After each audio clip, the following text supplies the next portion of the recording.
Hola a todos, a todas, acá estamos en un nuevo episodio de Pensándonos a nosotros mismos. Hoy estamos con una invitada especial que es Mercedes Calzado. Hola, ¿cómo te va? ¿Cómo andás? ¿Cómo estás? Muy bien.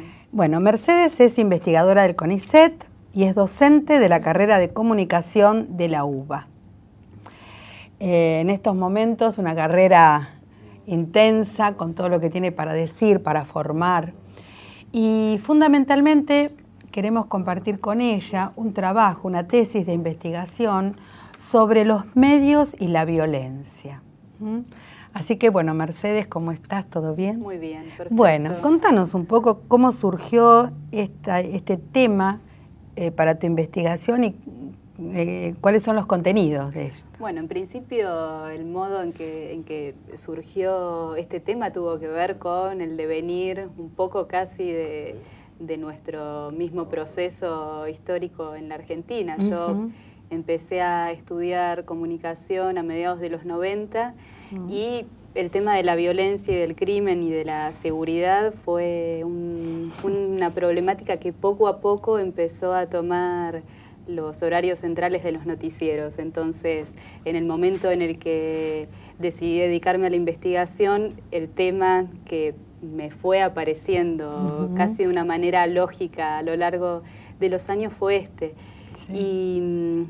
Y de a poco me fui insertando en el análisis de los medios y la seguridad, los medios y la violencia, hasta con los años llegar al análisis, en este caso, que es lo que estábamos conversando del caso Bloomberg y cómo este caso impactó de una manera particular en los medios y cómo es posible también pensar la problemática de la seguridad, de la violencia y los medios a la luz de un caso tan paradigmático como fue este en el 2004. Sí.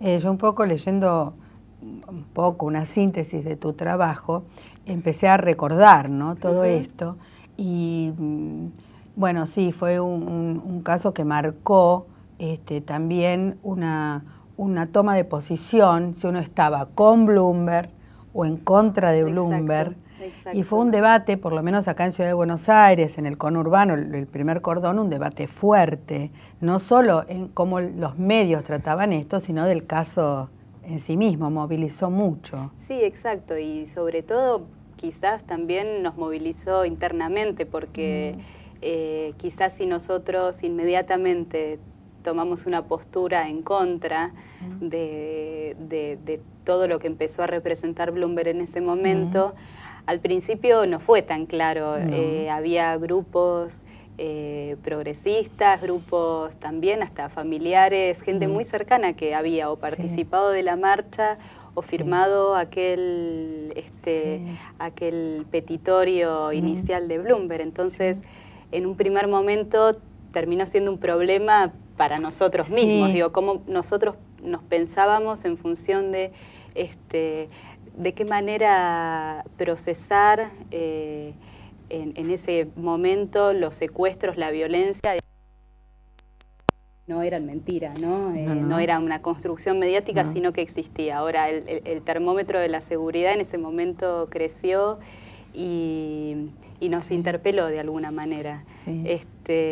Con el tiempo, sí, las posiciones empezaron a ser un poco más marcadas, pero digo, inicialmente nos interpelaba, creo, como sociedad, de la manera respecto de la manera como resolver el problema de la violencia. Me hizo recordar bastante y todo esto también me llevó a pensar cómo los acontecimientos tienen un peso en el momento que ocurren, como lo estás comentando, y luego cuando pasa el tiempo. Ahora estamos en el 2011 y tenemos otra perspectiva, pero me pareció muy interesante volver a recordar, volver a meterme, y vos en tu investigación marcás algo que me llamó la atención y me hizo pensar mucho, a ver cómo que tiene que ver, que vos decís que, bueno, que hay como un nosotros, hay construido un nosotros, que es todos aquellos que se sentían posibles víctimas, vulnerables, y también había otro nosotros, que eran los otros, los que, digamos, se definen por la contracara, el opuesto de lo que es esto, ¿no? Entonces, esa que atravesaba la sociedad de distintas maneras, porque no era un grupo demasiado claro, digamos, los que estaban a favor de los medios de comunicación y el tratamiento y esto de la victimización, volver a victimizar a Axel una y mil veces, y era como que había también dos jóvenes diferentes, ¿no? Un joven víctima, en el cual todos nos identificábamos, porque realmente fue un hecho violento, y cómo esta cuestión de los medios de no ver la complejidad del tema, sino como verlo, bueno, o estás acá o estás allá. El blanco o el negro, claro. Exacto. Y en ese sentido es un caso que permite pensar cómo va mutando el modo de los medios de narrar el crimen.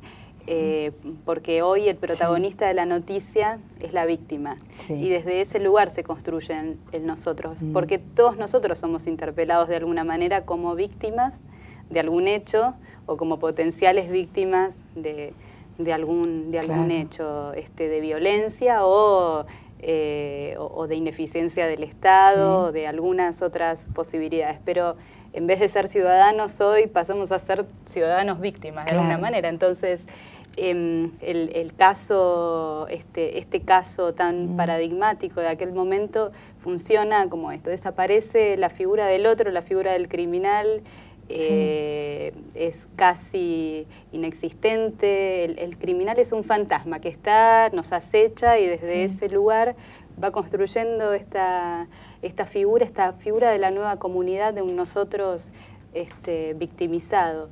Y es difícil. ¿Vos te acordás cómo se llamaba, por ejemplo, el muchacho que mató a Axel, o el líder de la banda? Creo que muy pocos de nosotros recuerdan esos dos datos, y sin embargo fue el caso que marcó, casi podríamos decir, en términos de crimen y de esa masividad que se movilizó, marcó casi todos estos, desde el 2004 en adelante. Fue un hecho muy fuerte, y a pesar de eso recordamos muy bien la cara de Axel, recordamos muy bien la cara de Bloomberg, a pesar de su descrédito posterior, pero no recordamos las caras, ni siquiera los nombres de estos dos muchachos.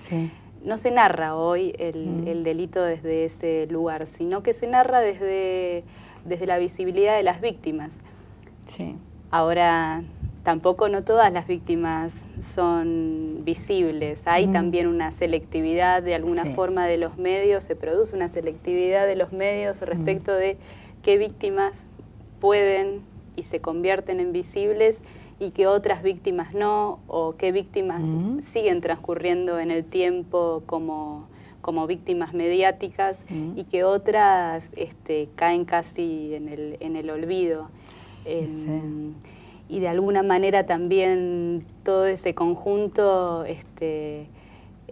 permite construir un nuevo modo de ser ciudadano, y a la vez son grupos que, pensándonos en tanto ciudadanos víctimas, nos pensamos casi, o nos interpelan los medios, nos interpela la política, nos interpelamos nosotros mismos como apolíticos de alguna forma. Es correrse del otro lugar y decir: yo no tengo nada que ver con la política, soy casi una víctima de la política. Sin embargo, son grupos que funcionan de una manera absolutamente política, y ese tipo de reclamos al constituirse como víctimas, al ir a una plaza a reclamarle al Estado que modifique las leyes, es un acto absolutamente político que en última instancia termina de alguna forma de mostrar el límite de la propia política para actuar en estos casos. Es decir, el Estado tiene un límite ahí casi constitutivo, no puede prever de una manera absoluta el riesgo que puede existir, no puede dar seguridad de una manera absoluta. Entonces ahí aparece ese límite de la previsión y del modo de hacer política. Son de algún modo esas caras que los medios seleccionan como víctimas, las caras más visibles de esa imposibilidad del Estado de actuar frente al riesgo, ¿no? De actuar frente a la inseguridad. Además, este sesgo de, bueno, quién es la víctima elegida para mostrar y para partir de eso sacar otras conclusiones, es muy interesante, es muy fuerte todo lo que escribís, que creo que, bueno, ahora en un ratito lo seguimos pensando. Ya volvemos.